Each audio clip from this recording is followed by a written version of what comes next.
Good morning, dreamers. It's Radzi again, and welcome to day number 2 of the Puffin Festival of Big Dreams. Now, I want to begin by saying Happy Empathy Day.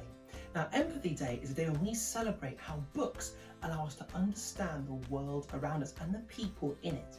I mean, books are pretty remarkable things. They allow us to see through the eyes of other people, even if those eyes belong to an animal.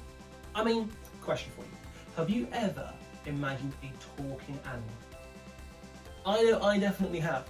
But actually, that's the perfect way to start a story. I mean, think of how many famous talking animals are in film or TV or books themselves. There are loads. So with that in mind, we're going to dream about one such famous animal right now. This is a famous talking arachnid. That's a spider, by the way. So we're going to journey through the bookshelves right now and get dreaming. So let's adopt our dreaming positions. Chin in hands, face to the sky, and click on 3. 1, 2, 3.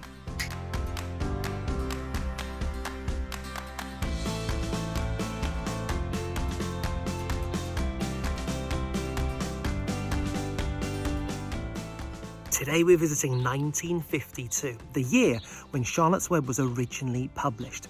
Now, if you haven't read it, it's a brilliant read, and it's about 2 friends, Wilbur the pig and his friend Charlotte Acrobatica the spider, or Charlotte to her friends. Now, Charlotte's very much the hero of the story, and time again saves Wilbur by weaving words into her own web. So with that in mind, next time you see a spider's web and maybe think it's a little bit scary, perhaps it says a word in it, especially for you. Thinking caps on now, please, because it's time for an animalistic quiz with author Sam Copeland. We'll find out if you know your chickens from your chihuahuas. Oh yeah, and a warning, there might just be a really gross, yucky round at the end. Don't say I didn't warn you. Oh yeah, pen's ready.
Hello dreamers, I'm Sam Copeland.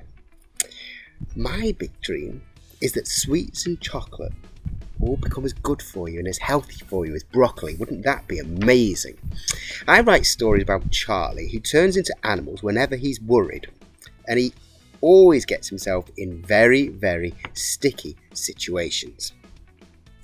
Get your pens and paper ready, as today we're going to do an animal quiz.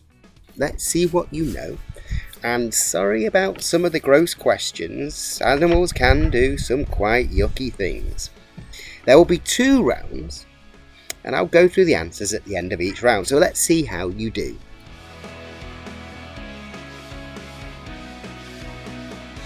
As I mentioned before, Charlie turns into animals when he gets worried. I'm now going to read to you 2 descriptions of him changing, and for each one, you have to guess which animal he's changing into. Description 1. As he felt the electricity surge through his body, Charlie thought of the fiercest animal he knew. But he didn't just picture it, he imagined the beast prowling. Across the savannah as the sun set, he felt the warm wind softly ruffling his mane, carrying the teasing scent of gazelle, the crunch of dry grass under his heavy paws, and the feeling it gave him, no fear, just an animal at peace, under an endless darkening blue sky, the last strokes of pale pink slowly disappearing, and the horizon stretching forever ahead of him. Charlie was growing, his arms turning into legs, his hands and feet into paws.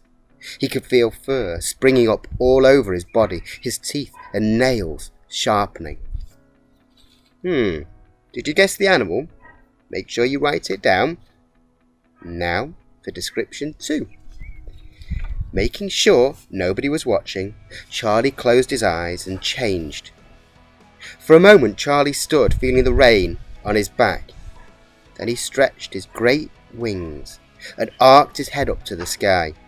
A few flaps and Charlie was in the air. He circled, getting his bearings. Flora's house was on the other side of town, so he had to cross the busy centre. Charlie beat his wings once, twice, and he soared higher into the sky, the wind whistling through his silver white feathers, now glistening wet. Okay, write down your answer. There will probably be half marks available on this one if you get close. And finally, description 3. Charlie could feel fur springing out of his skin, millions of short hairs covering his arms, his face, his body. And now he was shrinking, his teeth like tiny daggers, fingernails into claws, a tail. It was too late. Charlie had changed. That one might have been a bit harder. Now for the answers. Let's see what Charlie changed into. Description 1. He changed into a lion. Did you get it right? 1 point if you did. Description 2. As you can see, he changed into a swan. Did you get it right? 1 point if you did, and half a point if you said some kind of bird or duck. Description 3. As you can see, he turned into a cat. His own cat chairman Meow is not amused. 1 point if you got this one right. And now for round 2, the gross and yucky round.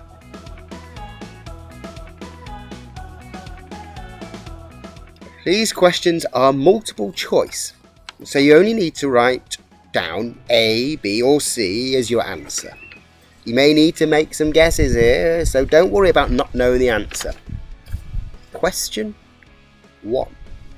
Which water-loving animal in Asia loves hopping into elephant dung for shelter and to keep cool? Is it A, a frog, B, a duck, or C, a grasshopper? Write down your answer or take a guess at A, B or C. Question 2. Which creepy crawly uses their stinger to get away from predators, but unfortunately leaves their bum behind as well and dies of constipation as a result? Is it A, a spider, B, a scorpion, or C, a wasp? Question 3. Which floaty sea animal produces nets of snot to catch their prey? A, goldfish, B, jellyfish, or C, shark? Question 4. Which tree clinger is the only mammal that doesn't fart? A, sloth, B, monkey, or C, koala? I'll be impressed if you didn't have to guess that one. Write down your answer or guess and let's see how you do. Question 1. The answer is a frog. In Asia, certain species of frog love hopping in elephant dung. They also snack on some of the insects living in it too. So 1 point if you got that correct. Question 2. The answer is a scorpion. Losing your bum is not a fun way to go. 1 point if you got that one right. Question 3. The answer is jellyfish. Did you get it right? Certain types of jellyfish can release out stinging cells in their own snot to kill prey. Both yuck and ouch. 1 point if you got that one right. Question 4. Which mammal doesn't fart? The answer is the sleepy sloth can't fart. Instead it emits, are you ready for this? It emits nasty gas from its mouth. 1 point if you got that one right. I'll be impressed if you did. So how did you do on that round? Now it's time to add up your scores. You should have a mark out of 7. Did you get them all right? I wouldn't have done, and I wrote the quiz. There isn't a prize, just the glory that you knew that sloths can't fart.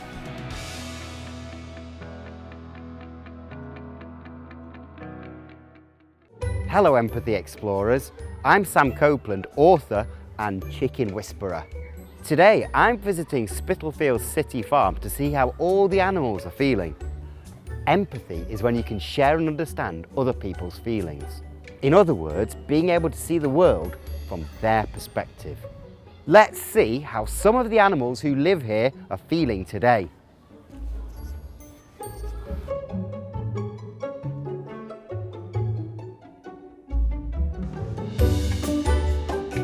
Hello, Mrs. Ferret. How are you doing today?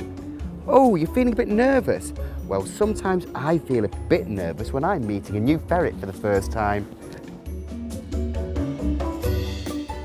And how are you guys doing today? You look very happy. The sun's shining, you got lots of food. You all look very happy indeed.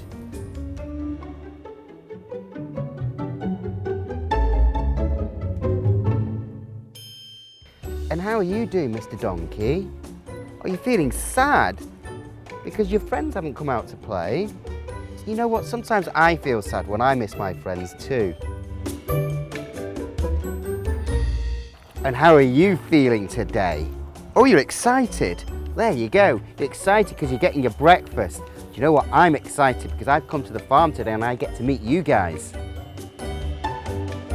You can learn a lot from animals. And as a chicken whisperer, I hear all sorts of things. One of the simplest things we can do as empathy explorers is ask somebody how they're feeling and really listen to their answers. You greedy donkeys. You're being great. Hello.